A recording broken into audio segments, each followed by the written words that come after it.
Tentang HARP. Jadi ada satu program yang saat ini cukup gila dijalankan oleh Zionis Yahudi, yaitu program Reduction of Population, mengurangi populasi manusia. Reduksi itu mengurangi jumlah populasi manusia. Ini berangkat dari keyakinan Yahudi bahwa hanya merekalah yang layak tinggal di muka bumi. Ya, jadi Yahudi ini adalah kelompok yang menganut paham Zionis Yahudi, ya, menganut paham rasisme, bahwa ras mereka lah yang paling unggul. Selain mereka itu adalah subhuman. HARP ini singkatan dari High Frequency Active Aurora Research Project. Itu sebuah alat yang dia bisa melakukan apapun sesuai dengan kebutuhan si operator daripada alat ini. Dulu HARP ini digunakan oleh Amerika sebagai satu alat untuk menyelamatkan Amerika dari rudal Rusia karena digunakan pada Perang Dunia Kedua, di mana alat ini berfungsi untuk menciptakan Iron Dome. Iron Dome itu adalah sebuah hologram yang kemudian apabila tersentuh oleh rudal Rusia, itu rudalnya akan meledak. Dan itu ada beberapa lapis gitu, ada lapis 1, lapis 2, lapis 3. Itu Iron Dome-nya. Nah, namun belakangan seiring dengan kemajuan sains dan teknologi, HARP ini kemudian menjadi multifungsi. Dia memiliki fungsi apapun.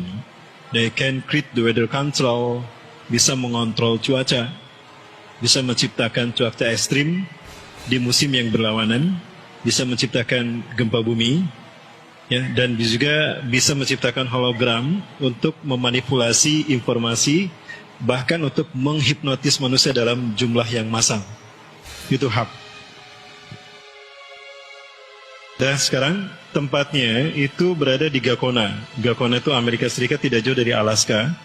Namun ini menjadi proyek Amerika yang sebetulnya bukan Amerika saja, tapi ini menjadi proyek Illuminati. Ini kejahatan HARP. Apa yang harus kita lakukan para sekalian? Ya, kita melakukan sosialisasi terhadap jahatnya HARP. Ini satu produk HARP. Ada banyak produk yang dilakukan oleh HARP. Produk yang kedua adalah chemtrail. Chemtrail ini singkatan dari chemical trail. Beda dengan contrail. Chemtrail ini adalah satu awan yang kalau para bola lihat di langit itu nggak hilang-hilang. Itu ada terus, itu nggak hilang-hilang. Itu bukan jejak pesawat. Kalau jejak pesawat itu namanya contrail, itu hilang. Ketika pesawatnya masih ada, itu awannya paling hanya sampai 500 atau 1 kilometer lah. Setelah itu hilang. Ya, setelah itu hilang. Bersenyawa dengan udara. Tapi chemtrail itu tidak, karena itu jejak kimia, chemical trail. Isinya itu adalah virus dan senjata-senjata biologis yang bisa membuat penyakit endemik. Maka banyak orang masyarakat mengalami penyakit-penyakit aneh itu karena perbuatannya, karena chemtrail. Nah, di negara di dunia itu mereka sudah protes kepada pemerintahnya.